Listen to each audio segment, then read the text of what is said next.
Hi everybody.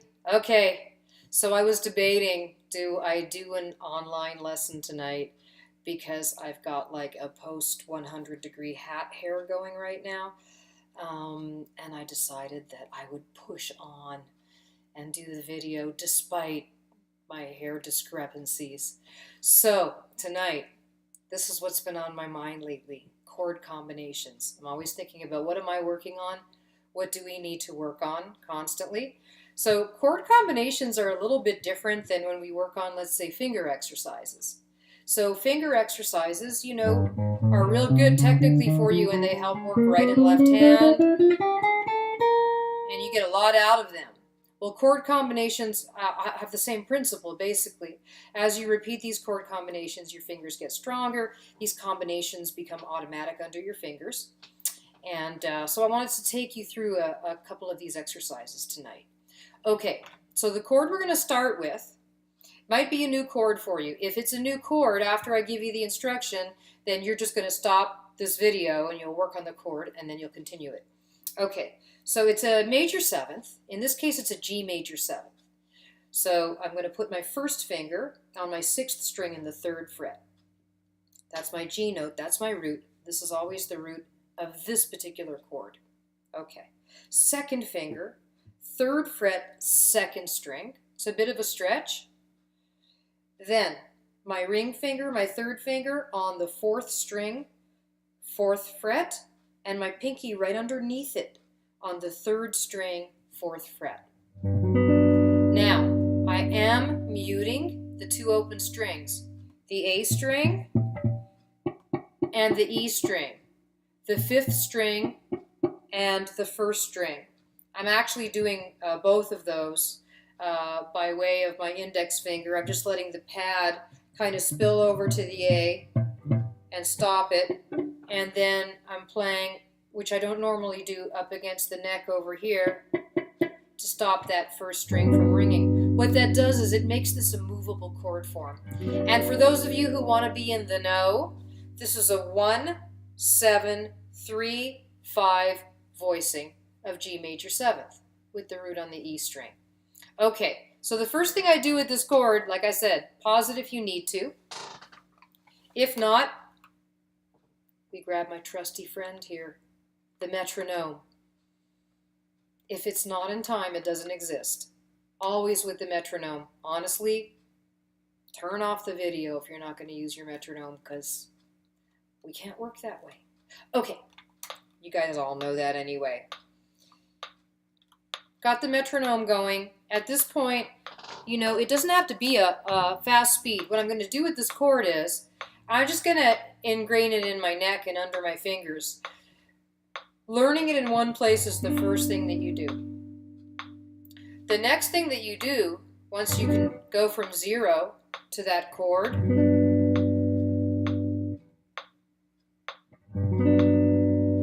is you're going to move it up and down the neck. Now normally, I would be moving this in time with the metronome all the way up to the very top of my neck and all the way back down, 1 fret at a time. That will build endurance and strength and really get the chord under your fingers. But for the sake of time, let's go from the 3rd fret and we'll go, let's say, maybe up to the 9th fret and then return back down. We're going to do quarter note beats. We're going to do 4 beats in each position of this chord. So get your chord ready. I'm going to count us in. 4 beats on the 3rd fret. You're going to move it up. 4 strums. You're going to move it up. I'll let you know when we reverse position. 3rd fret, G major 7th. 1, 2, 3, 4. 2, 3, 4. That's like a G sharp or an A flat. Now I'm pulsing it. You don't have to. You play it any way you want. You can hold it out. It just makes less noise here. Good. That's C major 7th. Okay, here's our 9th fret. Let's go back down. 8th fret. Great. With that metronome. Beautiful. Good. Is A flat. We'll do 4 beats. beats of G and we'll be done. There you go. Good. Now, I mean, like I said, I run this up and down my neck, and then if I have to do it again, I do it again. The idea is to become really accustomed to that chord. Now we're going to grab another chord, a C major 7th, with the root on the A string. So it looks like this, and I will call it out to you here. So I'm on the 3rd fret, as you can see by my neck. All right, so I am barring here on the 3rd fret because my index finger needs to get my 5th string and my 1st string. See, my root is right here on the A string. That's a C note.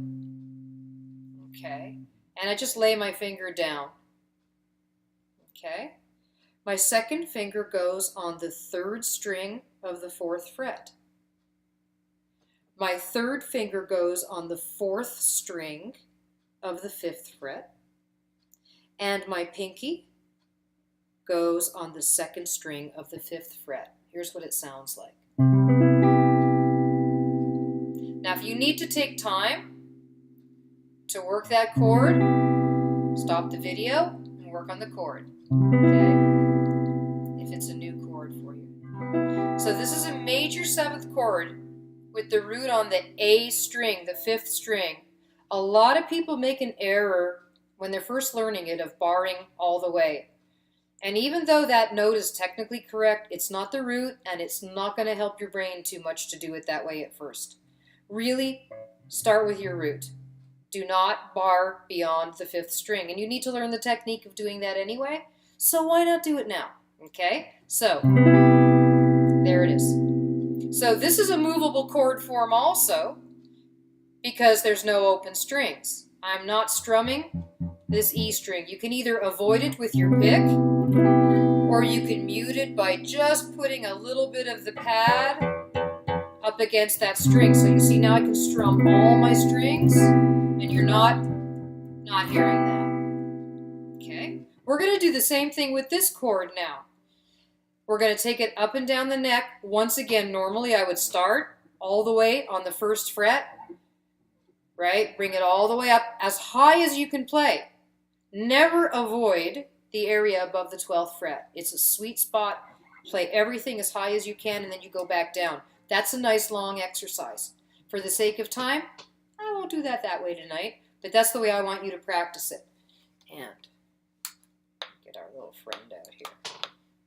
I have to find a place to put him, like where you'll be able to see him, like, kind of like on my shoulder. Okay. So we're going to start the same way we did the last one. We'll go from the 3rd fret up to the 9th and back, 4 beats each.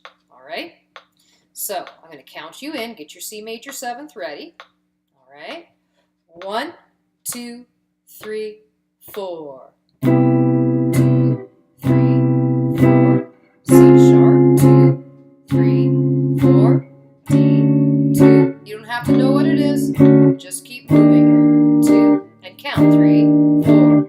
1, 2, 3, 4. 1, 2, 3, 4. Here's our 9th fret, which by the way is F sharp major 7. We go back down. 3, 4. 1, 2, 3, 4. 1, 2, 3, 4. 1, 2, 3, 4. 1, 2, 3, 4. Here we are. C major 7, 3, 4. And there it is. Beautiful. Okay, great. So now we have a C major 7th, and we have a G major 7th that we first learned. And by the way, this major 7th, for those of you who want to be in the know, this is a 1, 5, 7, 3, 5 voicing of a major 7th chord, just so you know. But as long as you know where the root is, I'm happy. Okay, at this point in the video, if you don't have a pretty good command of the G major 7th and the C major 7th, then I want you to stop the video and I want you to practice those chords, because our very next exercise is going to be combining those chords. All right? Okay, so here's where we do this.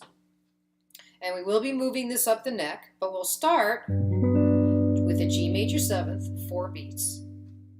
And then we'll play it to C major 7th, 4 beats. So G major 7th, 3, 4, C major 7th, and back and forth. We're going to stay in the same place for right now. You always want to learn any guitar concepts in the place where you're learning it, and only once you know it do you start to move it up the neck. That's just the order you learn things in on the guitar. Learn them in the spot you're learning them, and then move them laterally up and down the neck. So right now, we're just going to play G major 7th for 4 beats, C major 7th for 4 beats, G major 7th for 4 beats, C major, etc. Just staying right there. All right? We'll go back and forth as many times as I say. All right? So let's get ready. G major 7th. I'll count you in. Get your chord ready. 1, 2, 3, 4. 1, 2, 3, 4. C major 7th. 2, 3, 4. Back to G major 7th. 3, 4. C major 7th. 2, 3, 4. G major 7th. C major 7th. There we go.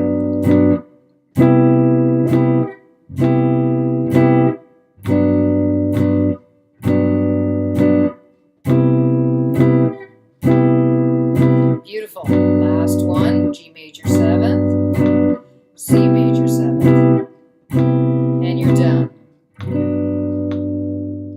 Good. Beautiful. Now, obviously, as you do these, you can change the metronome speed. You can start at a different speed. Start slower if you need to, as long as you're playing it in time. That's the most important thing. Okay, the last way that we're going to practice this chord combination.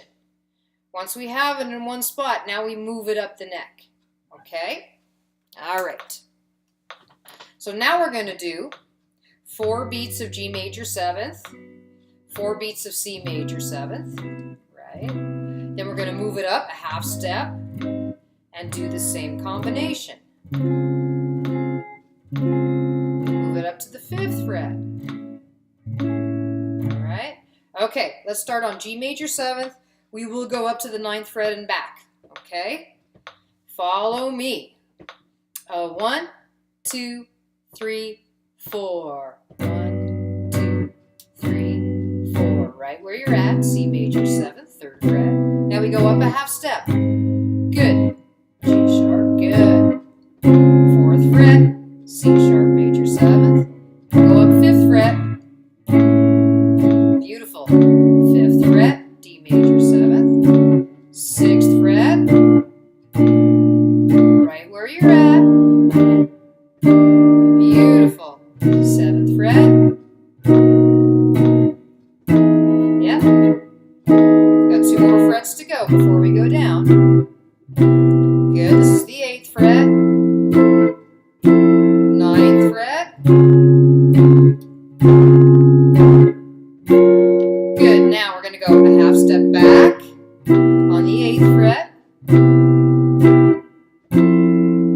That's it. Back a half step.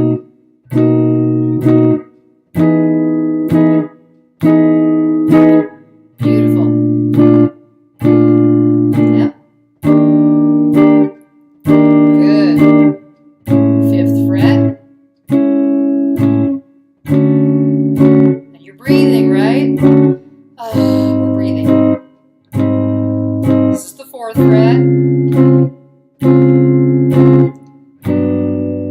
3rd fret. And we'll just land on G major 7th to resolve it. And there it is. Chord combinations. So I wanted to share with you this particular chord combination of G major 7th with the root on the E string, C major 7th with the root on the A string, and they are both movable chord forms, but today we were practicing moving them in combination with each other. So I hope that helps a little bit and gives you an idea about practicing chord combinations. You can try your own chord combinations, or if you're finding commonly chords are showing up in songs like, E to B7 is a tough one when you first start learning, minor seventh to a ninth. Actually, that's another one that we're going to be doing soon. So this is, I guess, video number 1 in our chord combination series. I hope you have enjoyed it. Stay tuned for more. My site is www.carolepellat.com. So if you want to do any Skype lessons, or you are in Phoenix or Montreal, and you want to book a lesson in person, let me know. And just to keep moving forward on your instrument, and don't give it a second thought. You just have to keep playing. I'll see you soon.